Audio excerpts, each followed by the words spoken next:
Assalamualaikum warahmatullahi wabarakatuh. Bismillahirrahmanirrahim.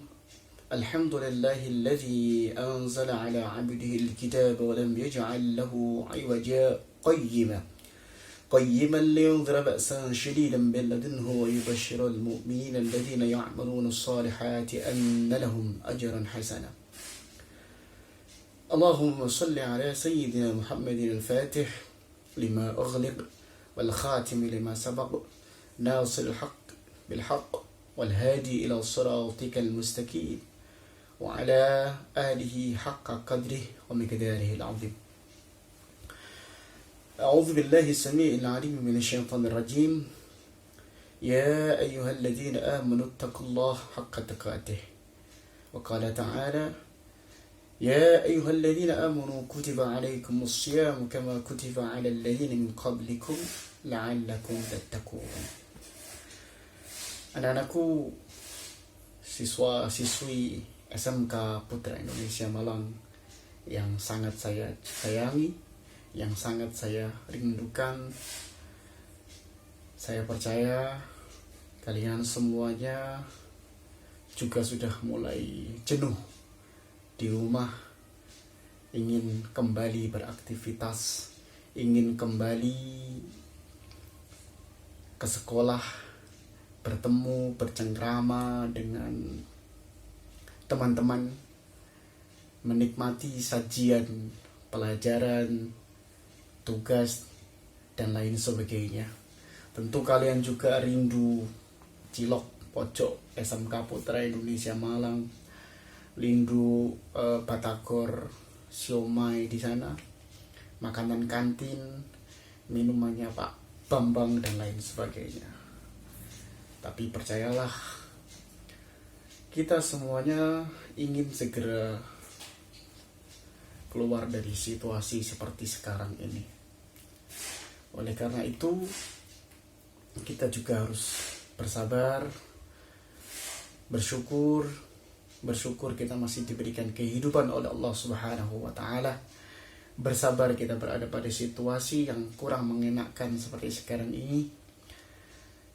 Oleh karena itu, saya berharap semoga kalian semuanya tetap berbahagia dimanapun berada. Kalian semuanya berpuasa tentu saja, saya percaya itu, kecuali yang sedang berhalangan. Kalau laki-laki berhalangan tidak berpuasa, yang menghalanginya kira-kira apa? Kira-kira tentu bukan menstruasi, tapi kurang mampu menahan diri, menahan nafsunya. Itu nanti yang akan kita bahas. Anak-anakku yang saya sayangi, manusia itu terdiri dari berbagai macam unsur.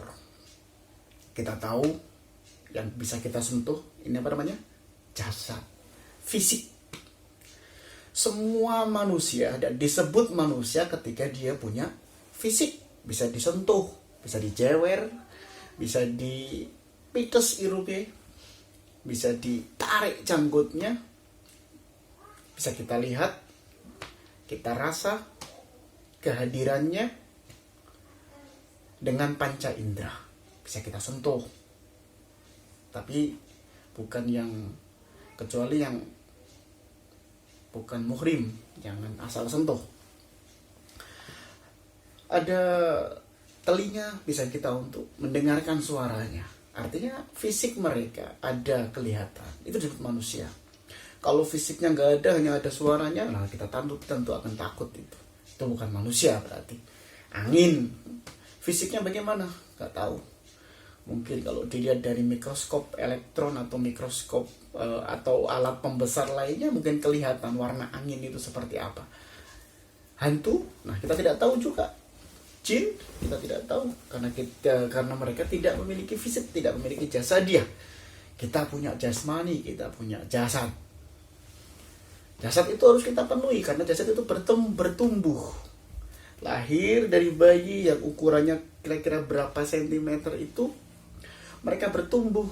Nah, biar bertumbuh, maka manusia harus dipenuhi kebutuhan fisiknya. Apa itu? Makanan salah satunya, nutrisi. Maka Kulu washrobu wala tusrifu. Makan dan minumlah, tetapi jangan berlebih-lebihan. Rawon masuk, pecel masuk, batagor, cilok, risoles, apalagi mie, pangsit, bakpao, masuk semuanya. Tapi makanlah makanan yang disediakan untuk manusia. Kalau tidak disediakan untuk manusia dalam artian diharamkan, ya jangan dimakan. Lah bagaimana Pak mie setan itu? Itu nama saja. Sebenarnya kita dianjurkan untuk memberi nama makanan dengan nama-nama yang baik. Tapi kalau itu sudah lumrah dan ada label halal di sana, teruji secara nutrisinya bagus, misalnya memenuhi gizi dan lain sebagainya, maka tidak masalah dimakan sepanjang itu halal. Nah, kalau dilarang, diharamkan, berarti tidak boleh kita makan. Hadirin yang dimuliakan Allah, anak-anakku yang semoga selalu dijaga Allah Subhanahu wa taala, itu fisik, jasmani, perlu makan agar kita bertumbuh. Lalu punya ruh. Nah, ruh ini misterius. Qulir ruh min amri rabbi. Misterius ruh itu. Kita hanya diberi pengetahuan sedikit oleh Allah Subhanahu wa taala. Selebihnya itu min amri rabbi. Hanya Allah Subhanahu wa taala yang tahu ruh seperti apa. Tidak bisa difoto dengan kamera 48 megapiksel sekalipun tidak bisa. Roh itu. Makanya kita tidak bisa melihat ketika ada orang tercabut ruhnya, meninggal dunia, prosesi meninggal dunia, atau ketika seseorang itu sakaratul maut, direkam model apapun, yang nampak hanya penampakan fisiknya. Keluarnya ruh dari jasad tidak bisa diabadikan oleh kamera secanggih apapun. Kamera infrared sekalipun tidak bisa merekam keluarnya ruh dari jasad. Oleh karena itu misterius. Kita tidak akan membahas tentang roh tadi. Kemudian selain itu manusia punya akal. Nah, akal ini, nutrisi akal adalah pengetahuan. Itulah gunanya belajar. Seandainya kita tidak dibekali akal, kita tidak melengkapi akal itu dengan pengetahuan, maka kita tidak akan ada bedanya dengan ayam. Karena ayam akalnya tidak memiliki pengetahuan. Dari zaman dulu sampai sekarang, ayam cari makannya ya pakai itu paruhnya, cuk cuk cuk cuk cuk cuk, cuk gitu. Pik pik pik pik, petak petak petak petak. Nah, tidak ada ayam pakai kresek, bawa kresek lalu ngambil, oh buat besok, nggak ada. Tidak ada. Tidak ada manajerial makanan. Seandainya ayam punya pengetahuan yang terekam dalam akalnya, maka mungkin dia bisa menyediakan freezer seperti kita. Ayam bisa menciptakan tempat untuk menyimpan makanan. Tapi ternyata tidak bisa. Tidak bisa juga mengemas makanan seperti lazimnya manusia. Nah, manusia dibekali akal, maka harus dilengkapi dengan nutrisinya berupa pengetahuan. Itulah fungsinya belajar. Dari proses belajar itu, dari proses masuknya ilmu, skemata pengetahuan kita menjadi terbuka. Lalu hidup kita menjadi lebih mudah. Manusia dimudahkan dengan adanya pengetahuan. Bayangkan ketika pengetahuan itu tidak berkembang, akal manusia tidak digunakan, maka jarak tempuh ketika kita ingin melepas rindu, ingin mudik, ingin pulang kampung, sekarang tidak boleh. Misalnya sebelum pandemi atau nanti seusai pandemi, misalnya kita ingin mudik pulang kampung. Bayangkan ketika Gottlieb Daimler atau misalnya Benz bersaudara tidak menciptakan Mercedes, atau misalnya tidak ada pengetahuan yang bisa merancang adanya aerodinamika pada pesawat, maka pesawat itu tidak akan tercipta dan kita akan kesulitan menempuh jarak. Tidak akan ada perkembangan transportasi, stuck pengetahuan itu. Tapi karena kita manusia memiliki pengetahuan dinamis, berkembang dari dulu ketika naik delman, naik kuda, berubah menjadi naik sepeda, lalu naik sepeda motor, lalu naik mobil, lalu naik kereta api. Sampai sekarang kita berada pada posisi yang bisa bisa menempuh perjalanan dalam waktu singkat. Jakarta Malang bisa ditempuh tidak lebih dari 1 jam, 50 menit, sekitar 50 menit kita bisa sampai ke Jakarta lewat Bandara Abdurrahman Saleh. 50 menit. Bayangkan kalau kita manusia tidak memiliki pengetahuan, dan pengetahuan itu tidak diisi dengan nutrisi ilmu, maka tidak akan berkembang. Itulah akal. Ada fisik, ada ruh, ada akal.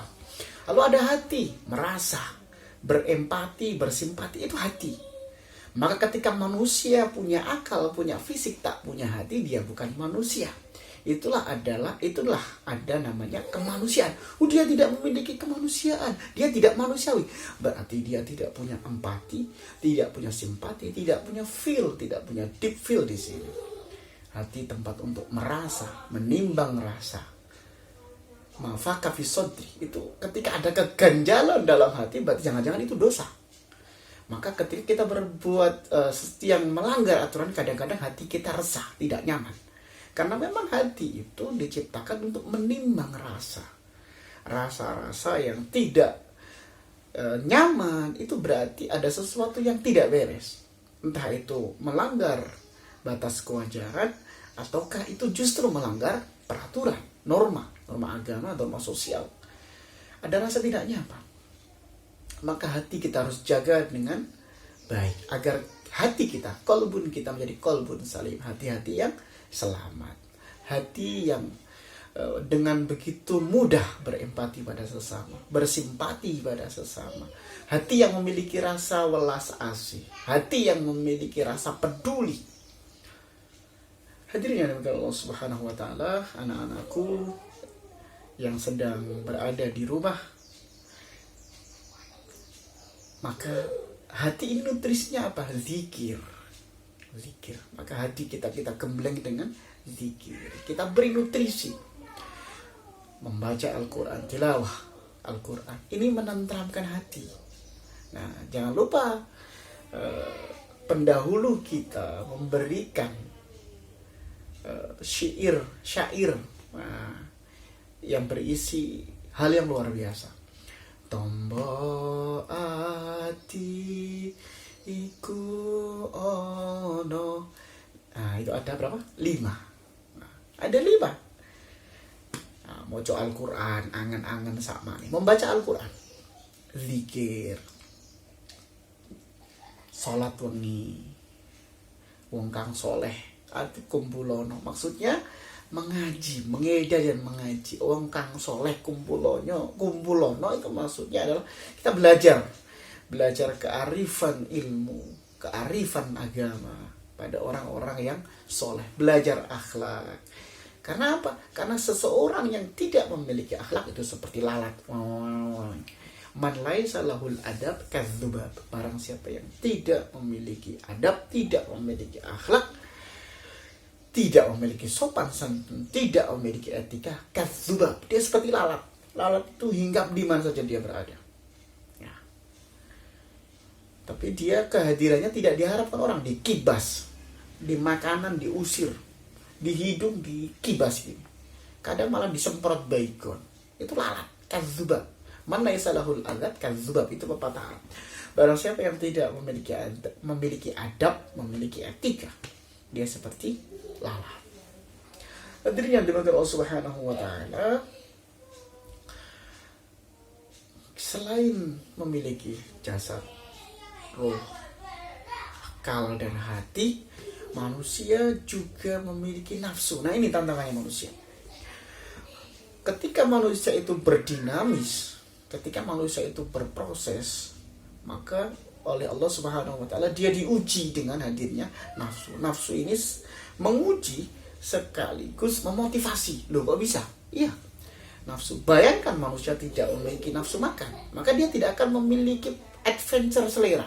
Dia tidak akan memiliki petualangan selera. Makannya nasi sama kerupuk udah bahagia.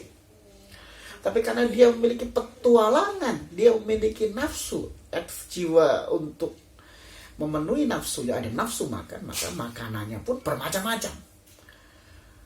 Sudah makan rawon, besoknya pengen soto. Sudah makan soto, besoknya pengen gulai, pengen sate dan lain sebagainya. Nah, ini nafsu. Ada juga nafsu untuk berkembang biak, anak pinak. Nah, Islam mengatur nafsu itu biar tidak asal aja, tidak seperti ayam. Minat dengan itu hajar, kambing minat dengan itu samblek. Enggak, manusia memiliki aturan. Allah Subhanahu wa taala menggaris nafsu itu, membatasi nafsu itu dengan pernikahan, nafsu berkembang biak. Kalau bukan istrimu ya tidak boleh. Gitu. Maka itulah nafsu. Kadang mudah dikendalikan, tapi lebih sering sulit dikendalikan. Itu nafsu. An-nafsu katifli. Seperti itu, seperti kuda liar. Kuda liar itu kan lari kenceng banget. Dikendalikan susah kalau nggak dipasang tali kekang.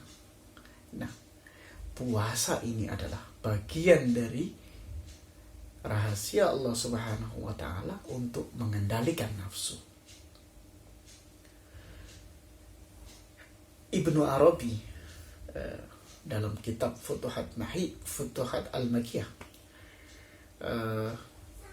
menceritakan bahwa ketika manusia dulu diciptakan, bayi yang lahir, sebelum lahir ke dunia itu ditanya tangan, hidung dan lain sebagainya Allah Subhanahu wa taala dengan 2 pertanyaan. Jadi sebelum lahir semuanya tadi unsur yang saya sebutkan tadi ditanya Allah Subhanahu wa taala dengan 2 pertanyaan. Man anta wa man ana, kata Allah Subhanahu wa taala. Kamu siapa? Dan saya siapa, kata Allah Subhanahu wa taala. Akal, hati, ruh dan lain sebagainya yang saya sebutkan tadi semuanya menjawab anta rabbi wa ana abdi, anta rabbi wa ana abdi, anta rabbi wa ana abdi. Engkau Tuhanku ya Allah, dan aku adalah hambamu ya Allah. Semuanya menjawab semuanya menjawab itu kecuali satu. Ketika ditanya dengan 2 pertanyaan tadi, siapa engkau dan siapa aku, kata Allah Subhanahu wa taala, semuanya menjawab tadi kecuali satu. Siapa itu? Nafsu. Nafsu dengan egonya yang tinggi menjawab ketika mendapat pertanyaan man anta wa man ana. Siapa engkau dan siapa aku, kata Allah Subhanahu wa taala, maka nafsu dengan egonya yang tinggi menjawab ana, wa anta, saya, kamu, ya kamu. Itu nafsu. Karena jawaban yang tadi itu jawaban yang merupakan bentuk sebuah ketidakpedulian dan tidak ada penghambaan pada Allah Subhanahu wa taala, disebabkan oleh itulah nafsu dihukum. Nafsu dihukum, dimasukkan ke neraka, dibakar 1000 tahun. Setelah 1000 tahun diangkat oleh malaikat, dihadapkan pada Allah Subhanahu wa taala, lalu ditanya dengan pertanyaan yang sama. Ditanya oleh Allah Subhanahu wa taala, man anta wa man ana, kata Allah Subhanahu wa taala. Kamu siapa? Saya siapa, kata Allah Subhanahu wa taala. Nafsu tetap menjawab walaupun sudah melalui proses penghukuman selama 1000 tahun, nafsu nggak jera. Dia menjawab anta, ana, kamu, ya kamu, saya, kata nafsu. Dihukum lagi selama 1000 tahun lagi, diangkat lagi oleh malaikat, dihadapkan Allah Subhanahu wa taala, ditanya lagi, nggak kapok. Maka oleh Allah Subhanahu wa taala nafsu ini dihukum lagi, tapi hukumannya beda. Tidak diberi makan dia.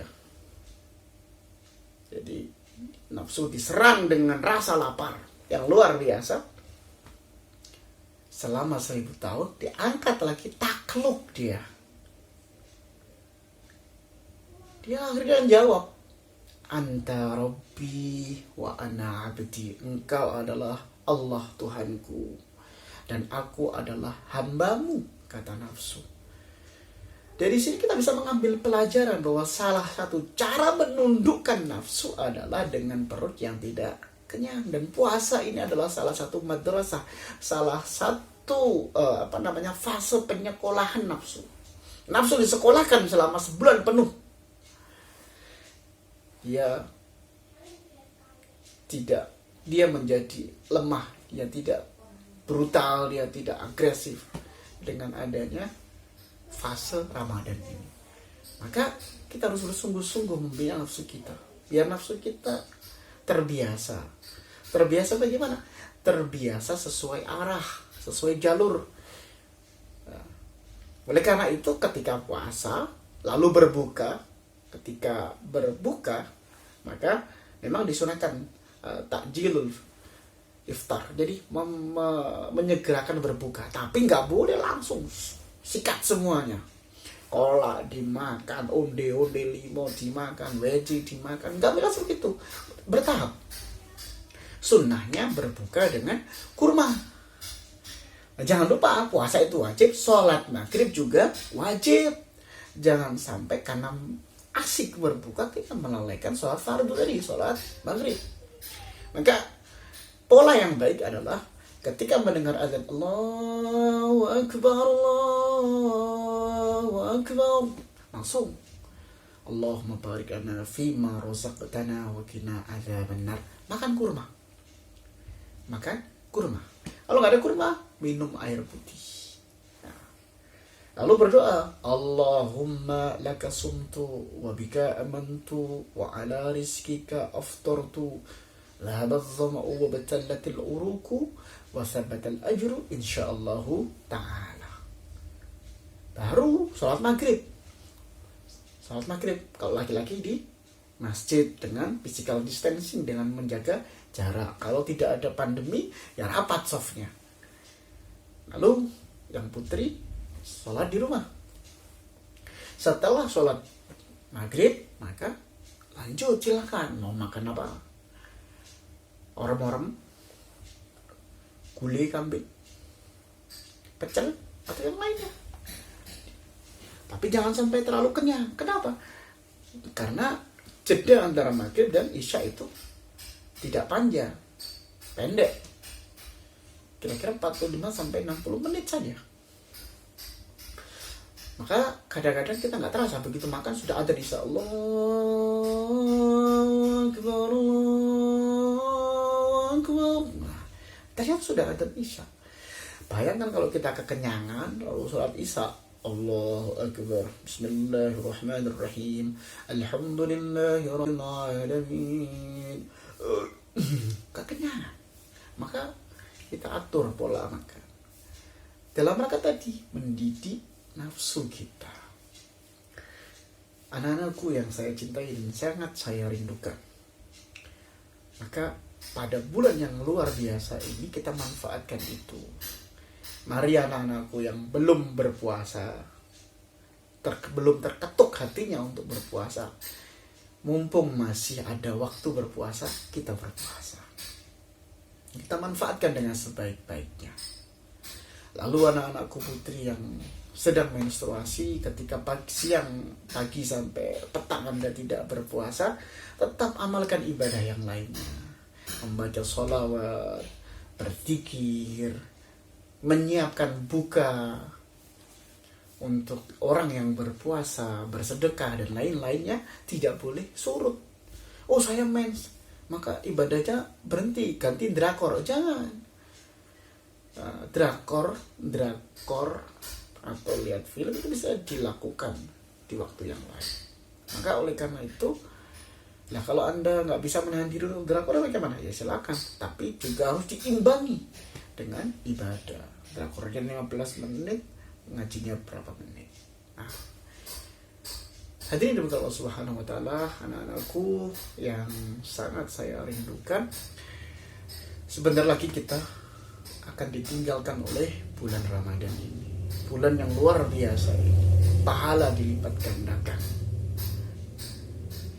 Maka dalam sebuah hadis dijelaskan bahwa ketika menjelang Ramadan pamitan, seluruh penduduk langit itu menangis menangis.